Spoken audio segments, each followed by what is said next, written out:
достар, мен заказым келди. Мына ушу заказды күтүп аткан болчумун. D3 K2 бул вообще мощный витамин, билесиздер, бизге эң керектүү витамин. D3 бул жөн D3 эмес. D3 өзү сиңиши кыйын экен бир аз.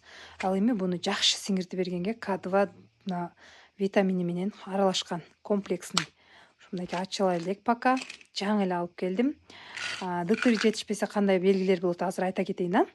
D3 жетишпесе буту колуңуз какшап, муундарыңыз ыркырап ооруйт. Алсырап, постоянно чарчайсыз. Тамандарыңыз жарылат. Чачыңыз түшөт, слабый болосуз. Уктап туруп деле эртең менен кечкече дагы эле чарчап, уйкусурап, ныксырап чарчай бересиз. Постоянно бутуңуз какшап жүрөт, колуңуз деле какшап жүрөт. D3 өзү Кыргызстанда жетишсиз экен. Андыктан D3 анализин тапшырсаңыздар 2000 болот. Ал эми анализ тапшырып отурбастан эле ушул D3 витаминини алсаңыздар арзан эле. Менде 26% менен 1150 сомго келди. Кудай кааласа ичип баштайм. Менде да ушундай проблемалар болуп аткан, кол бутум какшап, суставтарым ооругансып аткан. Ошол витаминди атайын ошого алдым.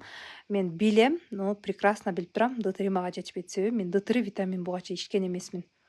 D3 баары бир баардыгыбызга жетишпейт. Андыктан D3 витаминин алып ичсеңиз, эгер D3 витаминди ичип койбосоңуз, башка витаминдерди ичип атасыздар го, мисалга кальций, дагы башка толтура, мына доброген, жана башка толтура витамин.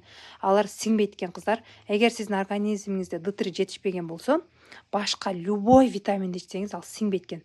Сиңбеген витамин сизге таасирин бербейт. Арыктай турган витаминдерди ичесиз, эч кандай таасир бербейт. Ал сизде сиңе турган, сиңирип ошону сизге жеткизип бере турган D3 жок организмиңизде. Андыктан биринчи D3-ни ичип, организмди даярдап, анан любой витаминди иче берсеңиздер болот.